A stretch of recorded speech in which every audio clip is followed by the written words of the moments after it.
All right, GM everyone. It is Ben Jules. Here today we've got both Krister and Linus. We're streaming to you some worm experiments that have recently dropped. Sorry my camera isn't working, but also you're welcome because now you can look at the actually two good looking guys in the room. So are you naked, Ben? you don't know. You don't know. Just I'm whatever you want me to be, Krister. Anyway, so thanks everyone for joining. So the experiment that just ran first was minocycline. We've now got Ruli, which is rapamycin, urolithin A, and lithium. That's what you're seeing on the screen right now. After that, so in 10 minutes, is metformin. And then after that, we've got omeprazole and SMR28, which is Torwolf. And then the last one is CoQ10, aka COG. Ticker COG. So yeah, strap in, check out the data live, trade if you want to trade, and let's see which compounds actually do anything. So this was kind of like a funny one that gets submitted where, basically I think this dev is like not a scientist, but he's like, let me take every compound that looks like it's working and just put them together. I don't know if there was like a ton of thought to, what to combine, but let's see if it works. But yeah, I mean, we're still early in this experiment. There's still most of the worms alive. Just if we go a little bit back, Benji, for those who don't know what PumpdotScience is, can you make a quick pitch? Yeah, you got it. So yeah, the idea with PumpdotScience is to gamify longevity experiments. So we take compounds, we give them to different animals, and we see which ones can help them live longer in the hopes of finding ones that can help us live longer. And so what you're seeing right now on the screen is the data from a worm longevity experiment where we gave compounds to worms, like two actual worms, and we're basically monitoring whether they continue to move or not. And so you have different like replicates, or basically wells with a bunch of worms that either, like here, this, one has died, the rest are alive. But, all of these worms here have received the compound, which in this case is, this, rapamycin and lithium. And then we've also got the control worms, which are the worms that don't receive any intervention. So they're just normal worms. And so we were trying to see, like, do the compounds make the worms live longer versus the worms who don't receive anything. And yeah, this is the game. The game is to help the worms not die. And yeah, so they stream for 10 minutes each.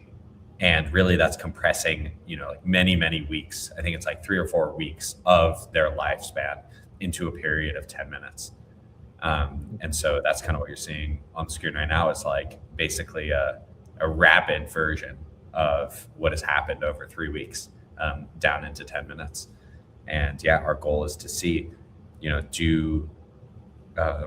does this intervention help the worms who took the compound live longer than the control? And for this one, it seems to be working. And that just because there's more worms surviving in the compound group than the control group. So that's exactly what you want to see right there.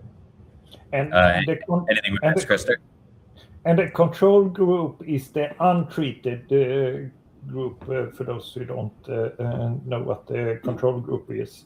So you have the control group, untreated group, and then you have the treated group, the compound group. And the thing that you want to see is exactly this type of line where the compound group is much higher up and the control group. That way, the untreated group, more of those worms are dying faster than the treated group. Exactly. So yeah, basically what you want to see is like, pink above the purple, which just basically means that the compound is doing what we want, which is keeping them alive. I want to stay alive. Yeah. Sounds pretty nice. Find me the drugs that help do that more. Linus and Christer, do you guys want to introduce yourselves also for maybe people who don't know you? Yeah, sure, I'd be happy to. Yeah, so I suppose I represent the more I have more of a scientific background here. I had an existential crisis as a teenager, and I've been working on the problem of aging ever since. I started to educate myself as an engineer in technical biology. I did some work on stem cells. So I haven't done work on nematode worms personally, but I think they're super cool for several reasons. They're very good model organisms to study this on. But I did work on stem cells, and I have been working as a consultant within the pharmaceutical industry for about, 10, 15 years now almost. And on the side, I suppose I've become sort of a longevity activist, if you will, because I sort of came to the conclusion that, it's definitely possible to extend human lifespan, but it's unfortunately like a very hard problem to solve. And there wasn't a lot of resources dedicated to this. There still aren't. It's kind of mind-boggling. There's a gross misallocation of resources here. So this is one of the reasons why I think decentralized science is so super exciting, and I think PumpdotScience represents like a really great example of this, where we can, anybody can trade these currencies. You can fund the actual testing of these compounds in these worms. And, the whole point here is to see, okay, this works on the worms. There's a good chance that it'll work in humans as well. And this obviously is the next step we want. That's the whole game we're playing here. We want to extend life. Life is good, death is bad. Yeah. That is well put. That is very well put. And how did you come in contact with PumpdotScience, Linus? Well, I think it was you who sort of connected me with when we that's a leading question, I know. We met at this conference in Copenhagen this summer. So it's ARDD, the Aging Research and Drug Discovery Summit or meeting in Copenhagen, which is like the largest conference for scientists, and it's become quite large from an industry perspective as well. And I've been going for many years. I've met many of the scientists. I know them very well.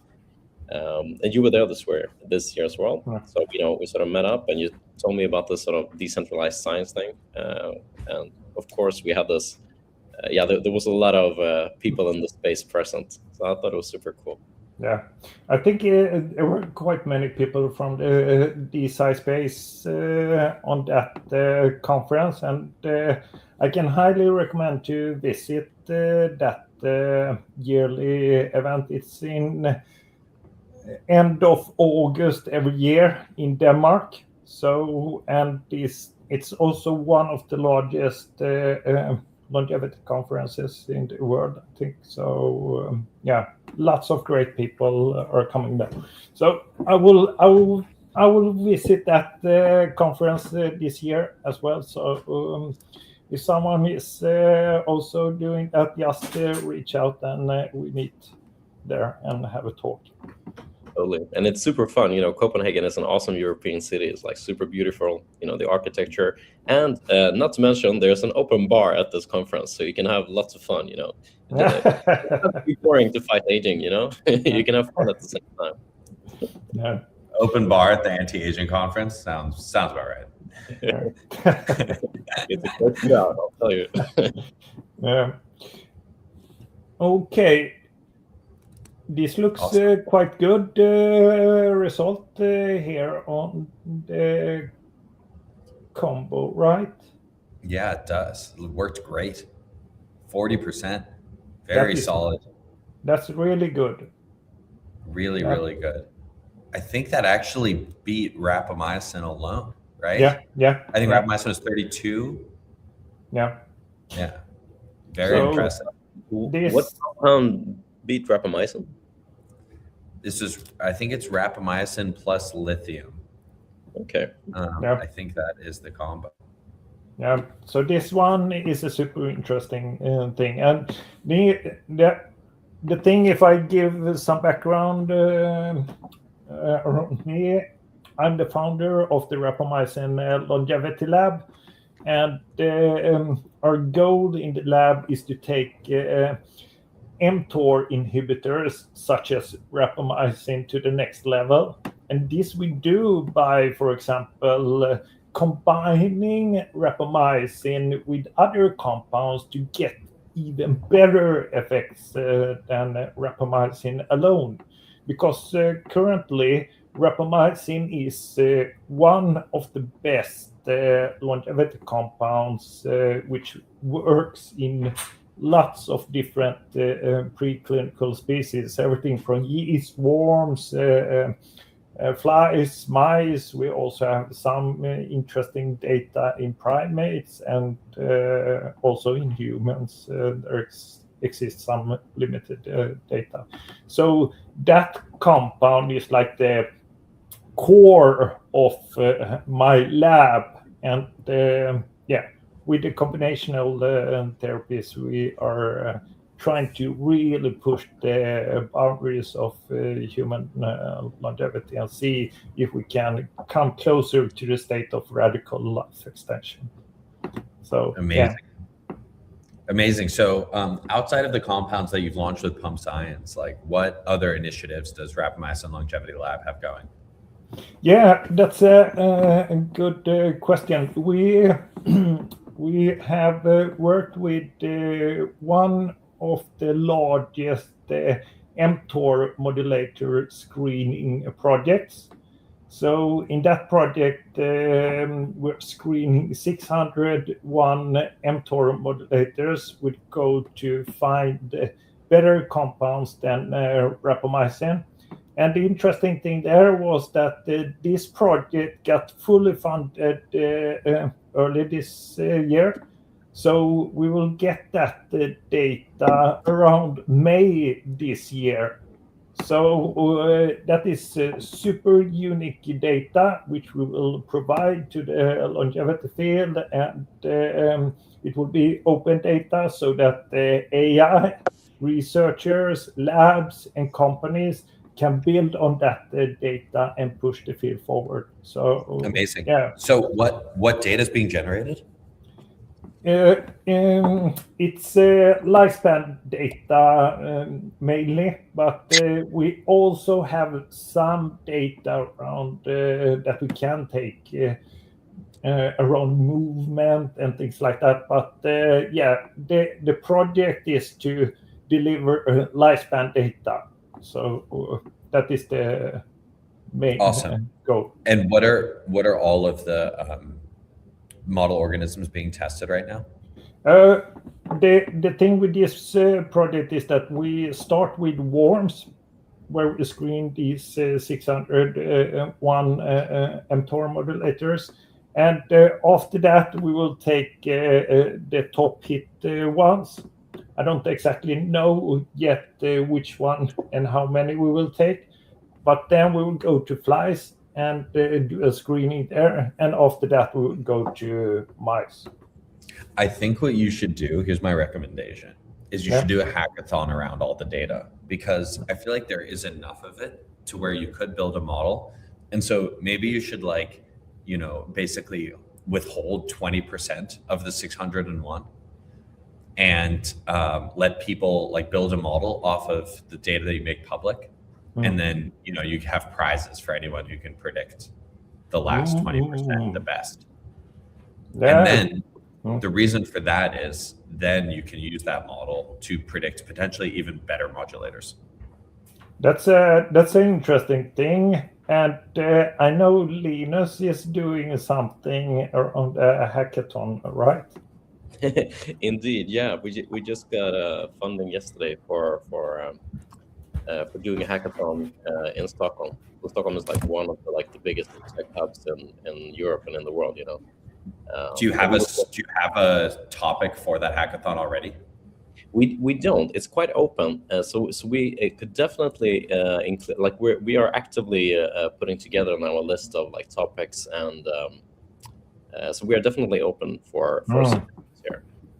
Now this will be in September 11th to 13th of September. It'll be part of a larger thing like the Stockholm Tech Week, which takes place over a whole week. But we will do this over a weekend. Amazing. But let's talk about that later on here, Linus.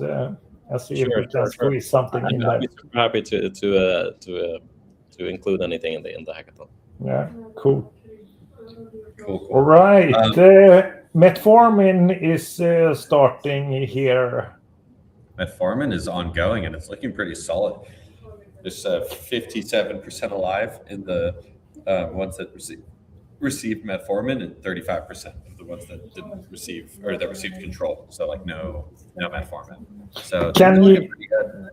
Yeah, and this compound is a compound which is driven by Linus. Exactly. Can you explain a little bit about that, Linus? Yeah, sure. So metformin is a really exciting molecule in terms of longevity, because it's been used for like 60 years, and it's actually a type 2 diabetic medicine, basically. So the side effect profile is very, very well characterized. We know exactly what it does, right? And it also has this super interesting effect that it extends lifespan in animals, So we really want to study this further, which is, I think, like why PumpdotScience is such a great platform to do this. And it's actually, rapamycin and metformin are sort of like the two most well-known compounds within the longevity space as a whole, So it's metformin is really exciting, and I think especially if you can combine metformin with another compound that acts on a different intracellular molecular pathway. So this is sort of a sciencey talk for like things that do do different things, like different mechanisms, basically. If you can combine the two, there's a big possibility to have sort of that 2 + 2 = 5. You can have sort of a combinational effect, and I think metformin is really great to have in these combinations, in order, or just because we know it's so safe, So if you can see that it actually works, people can actually start experimenting or trying this. Of course, you got to consult your doctor. This is not medical advice. But it is a very safe compound. So if we find that it actually has, a significant effect, we can start using it very, very fast. Yeah. And one thing that we also can highlight here is that Metformin Ventures and Rapamycin Longevity Lab has established a partnership. We did announce that last week. So together we are going to explore the opportunities of combining, as Linus mentioned, the combination of metformin with, for example, mTOR inhibitor. And we also have some other interesting combinations that we plan to start together. So next week here, we will start those experiments on PumpdotScience. So stay tuned. Amazing. Super Can you exciting drop stuff. some alpha, or are you going to keep some secrets?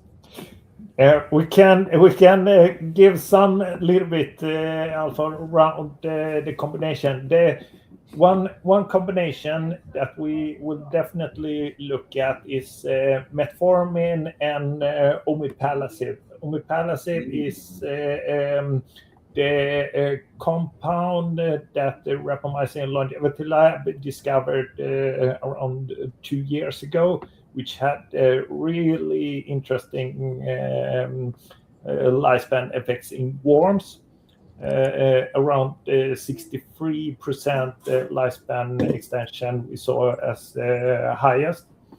And the interesting thing here is that metformin acts on a different biological pathway. So we think that if we combine mTOR inhibitor like omeprazole with metformin, then we can get interesting combinational effects, which Linus is talking about, that 1 + 1 gets to, let's say, 5, 6, or 7, or something like that. So that is one of the experiments. The other experiments that we are going to look at is combining metformin with doxycycline.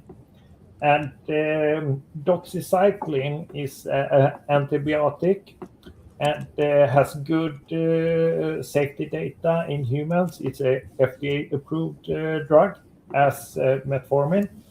And on PumpdotScience, it's doxycycline is currently the king of the pill in worms. It got a lifespan effects more than 80%, which is huge. So we think that if we combine, for example, metformin with doxycycline, then we may be able to push that level up even more. Amazing. Yeah, no, I could not believe how long doxycycline extended life. But guys, by the way, congrats. Metformin increased lifespan 21% in the worms. Great result. Nice. Fantastic result. Curve looks great. Yeah. And we will push, as I said, those combinations that we will start will be connected to this token. So we will not start a new token. So we will that way increase the value of this token with the different combinations. Amazing. Bullish. Bullish. Yeah. Linus, you happy with this? Yeah, totally. This is this is actually more than I expected. This is a super great start. Totally. And like for not hitting the mTOR pathway, I think this is incredible result. Indeed. I mean, the mTOR pathway is like really it's like absolutely the most common one, and the one that we like usually target one way or another. So I think, like, of course we want to utilize that, target that, but we also want to do other pathways as well, to get the combinational effect. This is why metformin is so exciting and interesting. That's cool. Amazing stuff. And I think one of the interesting parts of that potential combo, which is rapamycin and metformin, is or anything that hits the mTOR pathway, like including omeprazole, is it seems like that rapamycin potentially induces hyperglycemia. I don't know if you've seen this before, but maybe this is obvious to you guys, but I thought it was potentially interesting. But yeah, so anything that hits the mTOR pathway seems to increase blood sugar, and of course metformin combats with high blood sugar. It's a diabetes treatment, so I'm really excited about that combination of metformin plus mTOR inhibitors. Yeah, and the interesting thing there is also that the effect on blood sugar, if you take low levels of rapamycin, then in most cases you don't see that effect. But if you start to take a little bit higher levels, then you start to see that effect. And maybe through metformin, you can keep a little bit more higher levels of rapamycin, and that way you can get even greater effects. So and the ITP, for example, ITP is the intervention testing program and the gold standard for mice experiments in the world.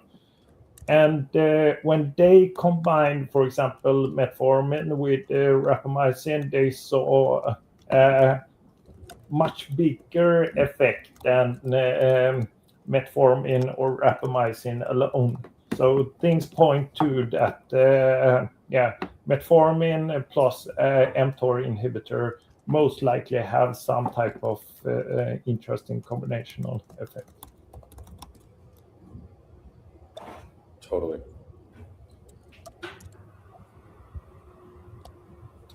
And now we have a Tor wolf.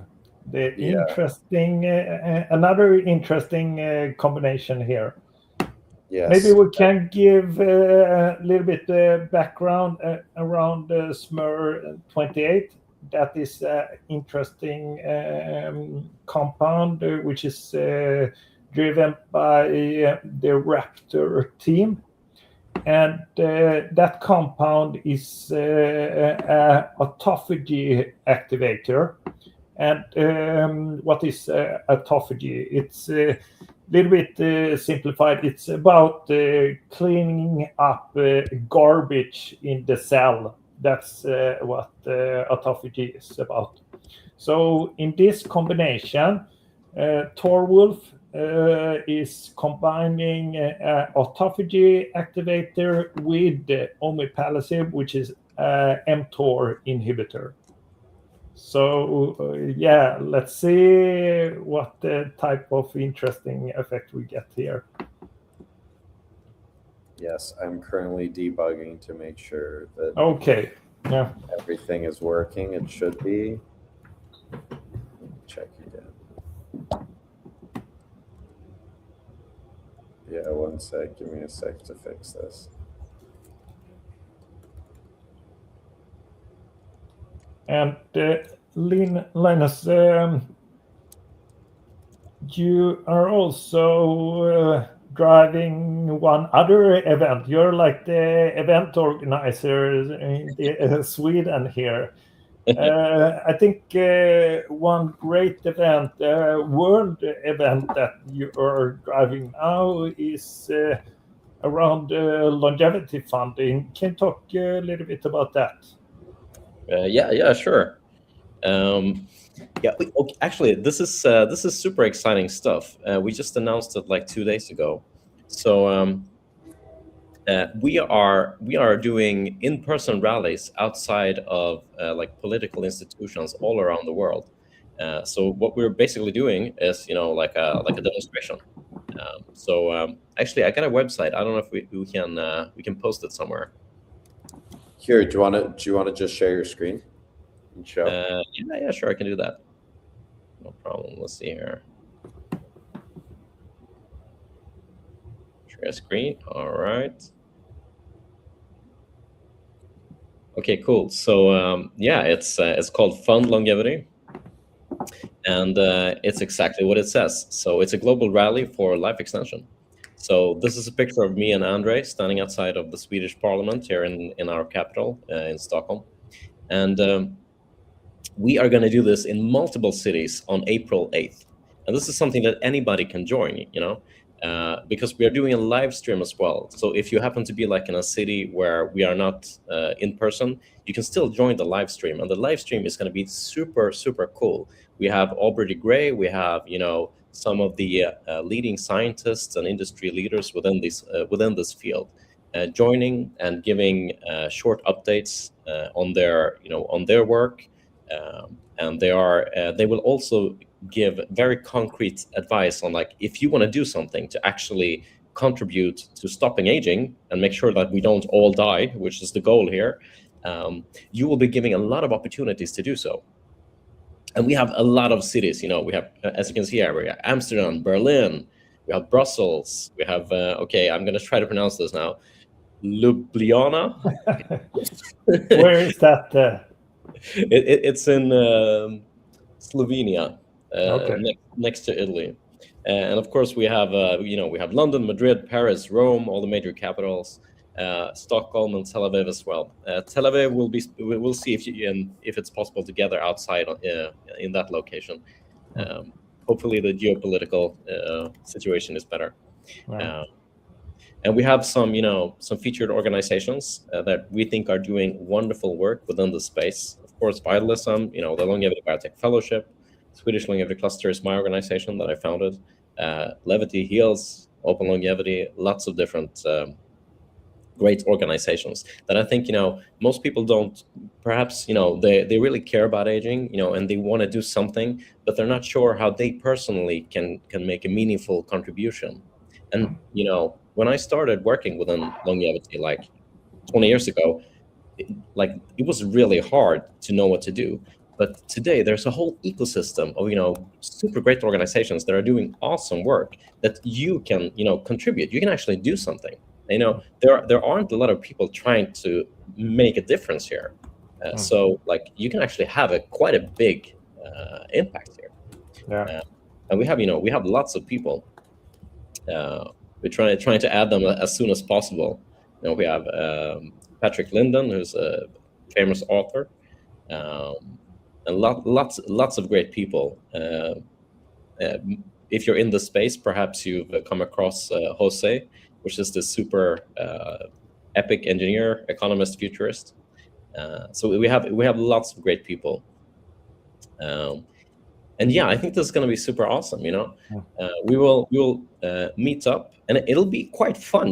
We're sort of designing all these signs. You can see sort of examples on them here. We have 100 different designs. So like if you feel it's fun to sort of design signs and write, we want to have people who are really great at making memes. I'm sort of a science guy. I'm not super great at making memes. If you're great at making memes, we would love to have you just create a few memes and work with us. So please reach out to me. Just write to me on LinkedIn or on X or anywhere. And we are hosting a couple of workshops ahead of April 8th, where we will have all these demonstrations simultaneously. And one thing here also, Linus, I think could be interesting just to highlight this. Why is this important to do? Why do we need to focus on funding? What is the problem with the funding around longevity? Can you explain that?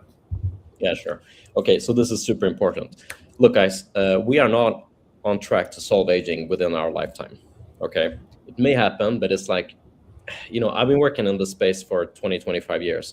We have gone from 0 approved aging interventions to 0 approved aging interventions. Okay, and even though we have all these great initiatives and stuff going on, look, we cannot say with a very high probability, 90% probability that we will have solved aging within 10 years or something.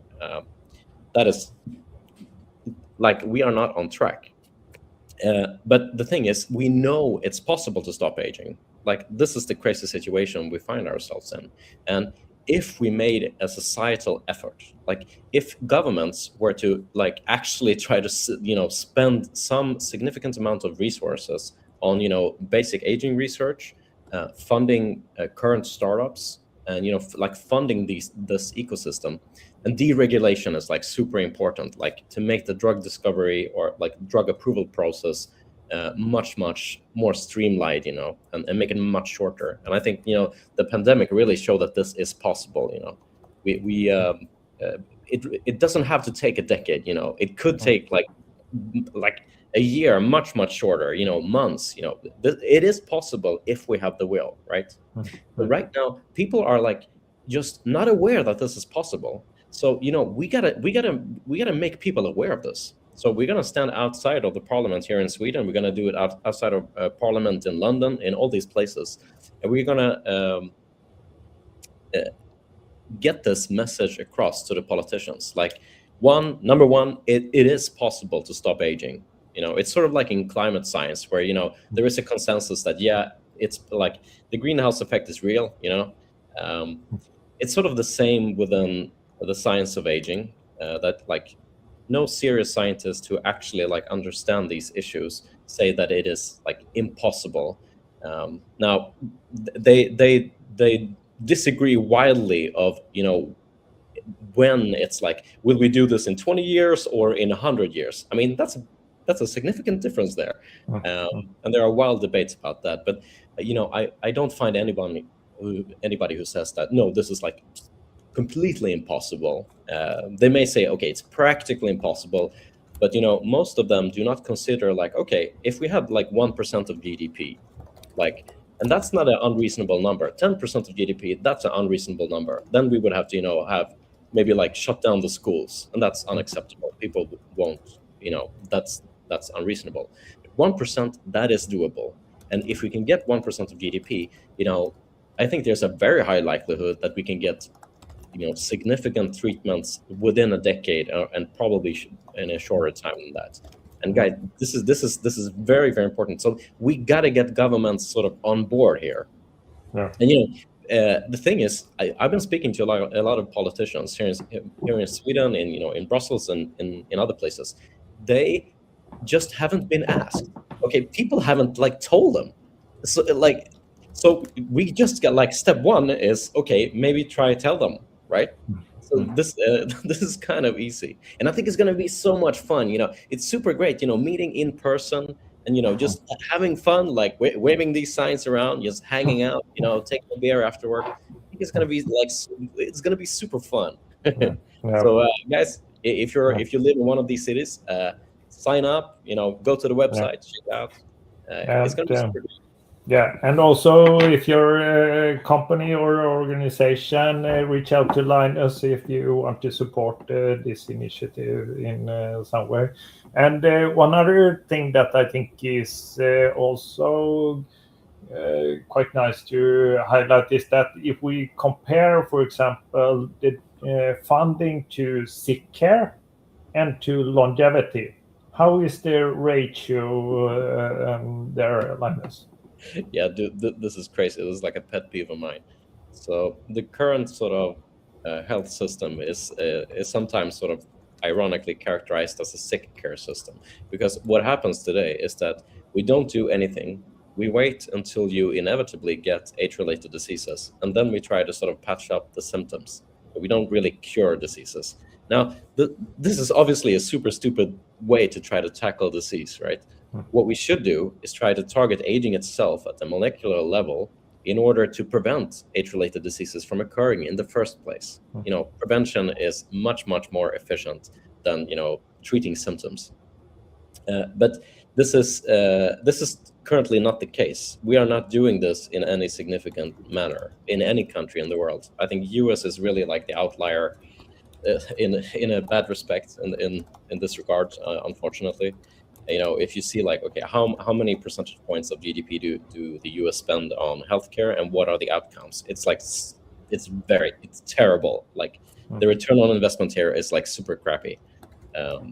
So we really need to start directing significant amount of resources to target aging itself.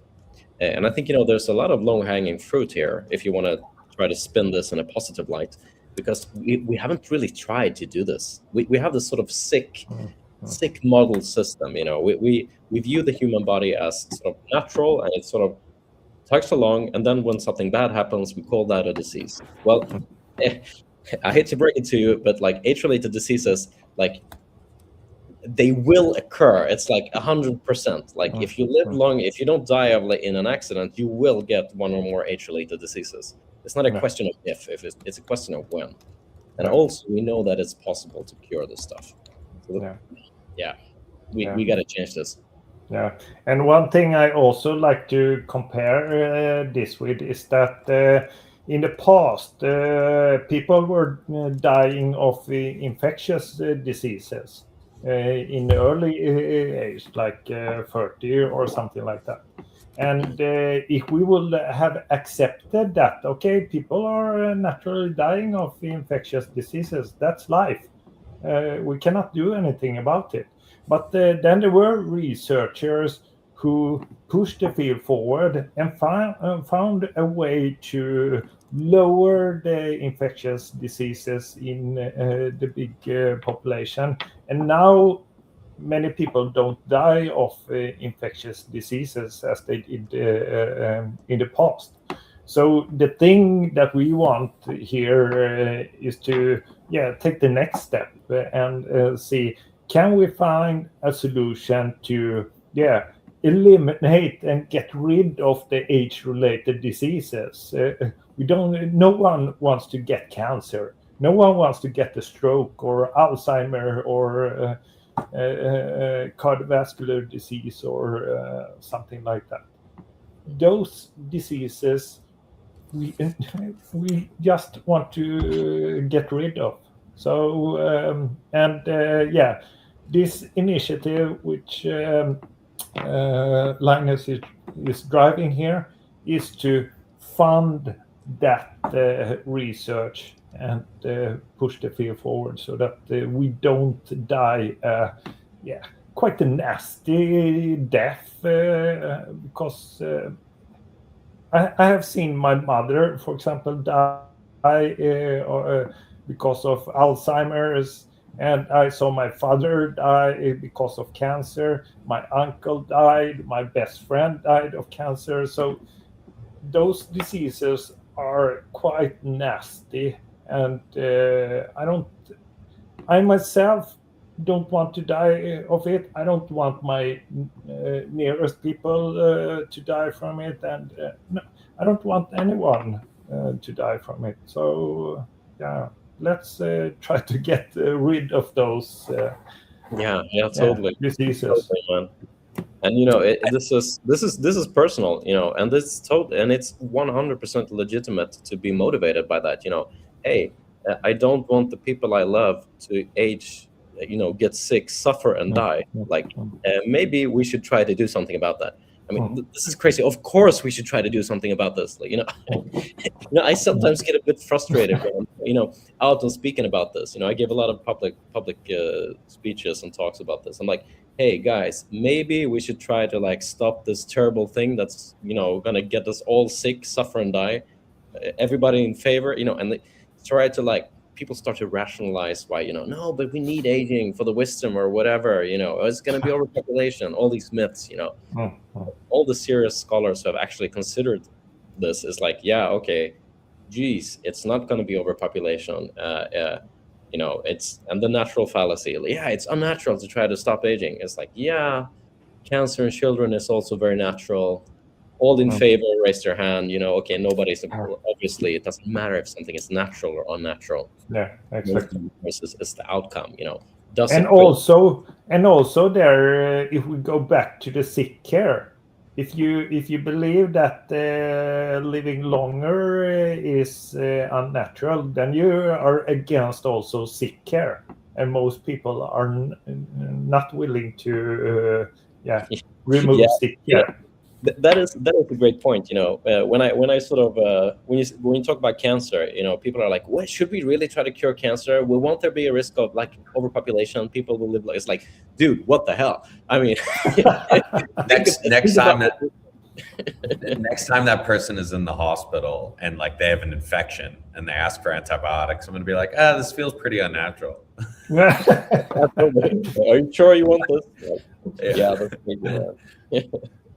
No, but Christer, I think that the comparison to infectious diseases is such an interesting one because it was this thing that we just kind of accepted and we solved that problem.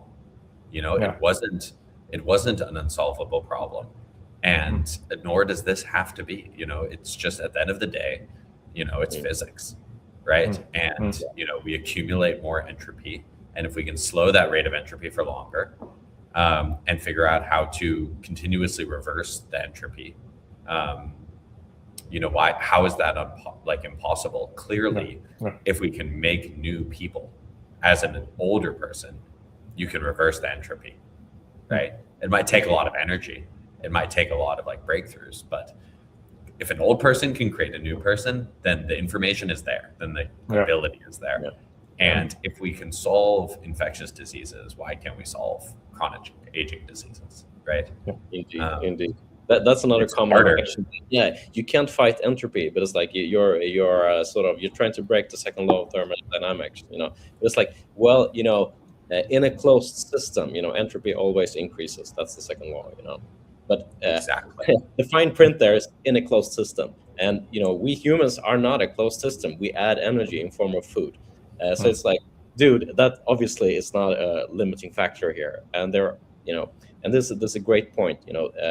We are creating new humans all the time. The fact that you are not born the same biological age as your parents were when when they created you. It's like, dude, that's that's kind of a proof right there. Exactly. And of course, we have the non-aging species and everything. I think the fact that we exist shows that the universe wants to invest entropy in us existing so that we can create more entropy, right? So yes, we ourselves are a closed system. The universe is an open system, and the universe basically invests in entropy into us to be these highly ordered, low entropy systems.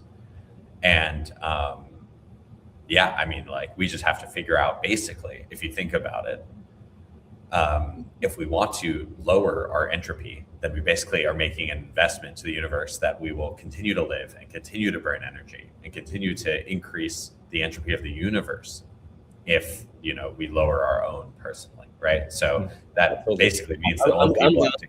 This is a super exciting topic. When we have solved aging, I will do physics. I love physics. I'm just I'm just reading a book about black hole. I have a lot of physics books here as well. I think it's a super exciting area. We understand the fundamental nature of the universe.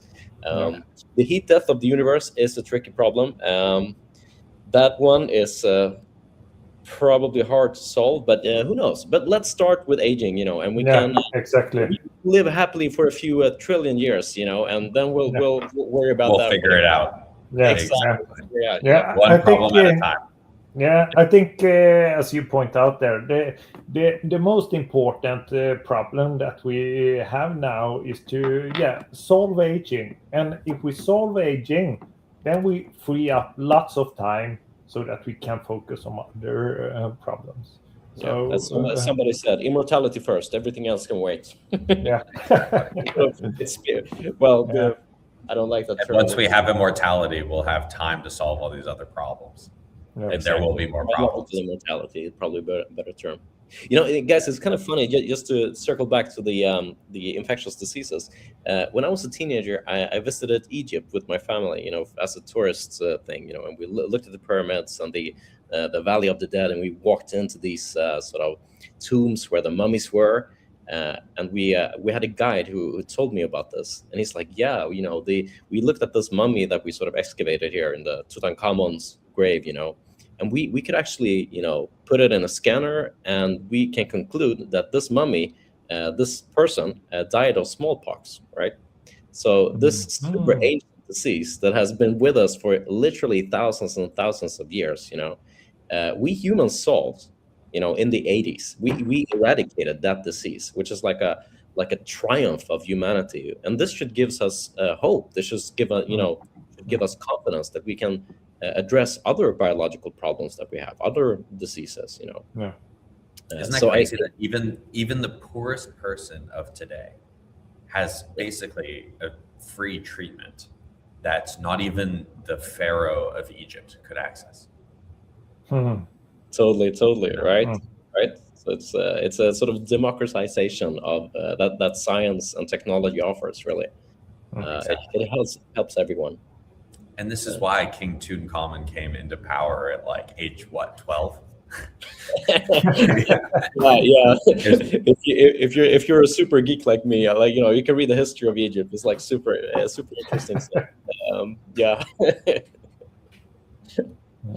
totally. Anyway, guys, thank you so much for joining the stream. Really appreciate it. Keep up all the hard work. Keep pushing the field forward. You guys are doing amazing. Here to support. Congrats on the incredible result. And guys, and thanks everyone for joining. Totally. By the way, can I give you a last minute shout out? Oh my God, please. If there's anybody out there who is good at, vibe coding and using Claude, we need someone to help to update our site. We're doing a lot of work, and if you feel like you want to contribute like 30 minutes a day or something like this, we could totally use your help. Write to me on LinkedIn if you want to help fight aging. Yeah, amazing. It's a great way of starting to connect with people in the field. So take that opportunity. Oh, very good point, Mister. Very good point. If you want to make connections within the longevity community overall, scientists, industry leaders, entrepreneurs, this is a great way to do it. Yeah. And One last question, Benji. Are you going to the R&D conference this year? Potentially. When is it's in September, right? No, end of August. It is. End of August. Yeah. Yep. Yeah, that's I think in 1 month at a time. So Yeah. Yeah. hopefully. But let's see if we can get some people there. But Linus, you're going this year, right? I am. I sure am. Yeah. I'm also going to Violet Bay in May if anybody's going. That's in Berkeley, in California. Yeah. Cool. Yes. Amazing. Super great. And see you in the next stream. Yes, sir. Sure will. Bye, guys. Yeah. Thanks for Bye-bye. joining us. Take care, everyone.